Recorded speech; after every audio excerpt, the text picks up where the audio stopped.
Top quality और consistent performance के लिए सिर्फ सिल्वर पंप नाम याद रखना। સંઘવી ડાયમંડ કંપની બહાર હીરા વેપારીઓના ધરણા.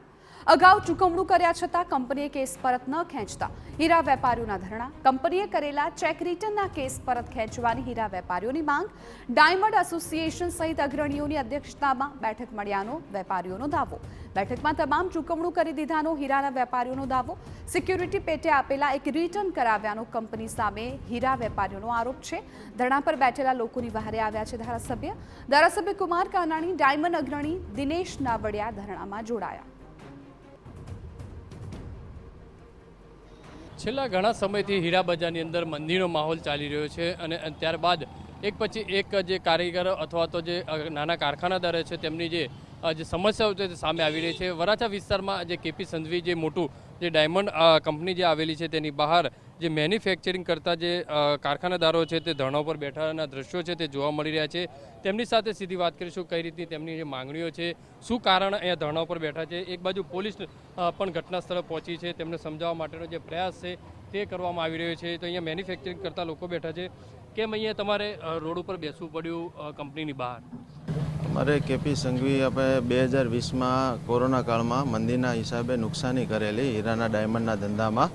તો જે તે સમયે અમે નુકસાની કરી ત્યારે ડાયમંડ એસોસિએશન અને પંચની મધ્યસ્થીમાં ચૂકવણું કર્યું હોય. અમારા હીરાના ધંધાના નિયમ પ્રમાણે અમે ચૂકવણું કરે, પંચ બનાવે, ડાયમંડ એસોસિએશનની મધ્યસ્થીમાં ચૂકવણું થાય. પછી 50%, 80%, 90% જે પણ ચૂકવણું થાય એ જ્યારે અમારા જે લેણિયાત હોય એ બધાને મંજૂર હોય એટલે પછી ઓકે કરે. ત્યારે જે તે સમયે કેપી સંઘવીએ અમારી પાસેથી ચૂકવણું લઈ લીધેલું છે બધાનું. પછી ત્યારે એ સમયમાં ડાયમંડ એસોસિએશને અને બધાએ ચેક પાછા માંગ્યા હતા. અમે જે સિક્યુરિટી પેટે જ્યારે ધંધો કર્યો હોય ત્યારે એને અમારી પાસેથી કોરા બ્લાઇન્ક ચેક સાઇન કરેલો લીધો હોય.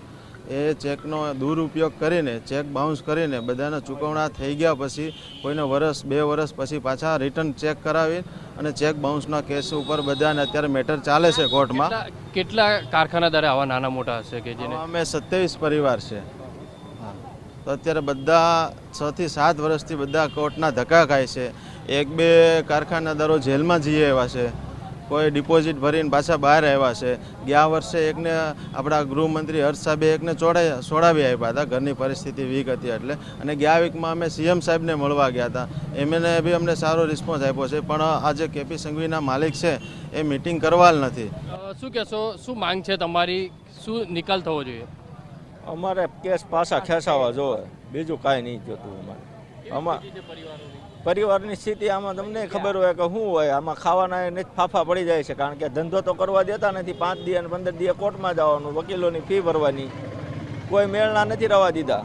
આ તો બધા પરાણે જીવે છે, બાકી બધા મરી જાય એમ જ છે. જે રીતે મહિલાઓ છે તેમની સાથે વાત કરીશું. શું કહેશો બેન, કઈ રીતની સ્થિતિ છે અત્યારે? મંદીનો માહોલ, ઘર ચલાવવું મુશ્કેલ. અત્યારે અમારે ઘર ચલાવવું બહુ મુશ્કેલ છે. અમે અમારા છોકરાને પણ નથી ભણાવી શકતા. નાના છોકરા છે એને ભણાવી નથી શકતા. નથી ખાવાના ઘરમાં ફાફા છે. અમને 7 વર્ષથી હેરાન કરે છે. અમારે ક્યાંય નથી જોતું, અમારો ન્યાય જોતો છે કે અમને ન્યાય અપાવે. બસ આમ જ છૂટા કરી દે એટલે બસ, બીજું કાંઈ અમે એને કહેતા નથી ને અમારે કાંઈ કહેવું નથી કે આજે ખોટું અમારું થયું છે અમારી માથે. એની રીતે સાચું છે, પણ અમારે તો પીડાવાનું છે.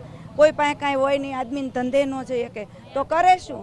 ધંધા કર્યા વગર તો છોકરાઓ ઘર કેમ ચાલે? બરાબર, બસ ન્યાય આપી દે બસ. જે રીતે પરિવારના લોકો છે ન્યાયની માંગણી કરી રહ્યા છે, કારણ કે જે રીતે હીરા બજારની અંદર જે સ્થિતિ છે તે કફોડી સ્થિતિ છે ને તે સમયે આ રીતની જે સમસ્યાનો સામનો કરવો પડી રહ્યો છે, તે એક સમસ્યા ઊભી થઈ છે. ત્યારે જોવાનું રહ્યું કે જે તે વખતે તેમને મેન્યુફેક્ચરિંગ કર્યું હતું તેની અંદર જે નુકસાની ભોગવી હતી અને તેના સામે જે ચેકો આપ્યા હતા, ચેકોની સામે આ કંપની દ્વારા જે કેસ કર્યા હોવાનો જે આક્ષેપ કર્યો છે. એટલે એક માંગણી કરી રહ્યા છે સરકાર પાસે કે આનું સમાધાન થાય અને સુખદ સમાધાન થાય, જેથી આ પરિવાર ફરીથી પોતાનું જે ગુજરાન ચલાવી શકે. ત્યારે જોવાનું રહ્યું કે હવે જે કેપી સંઘવીના જે માલિક છે તેમના તરફથી કઈ રીતનો જવાબ આવે છે.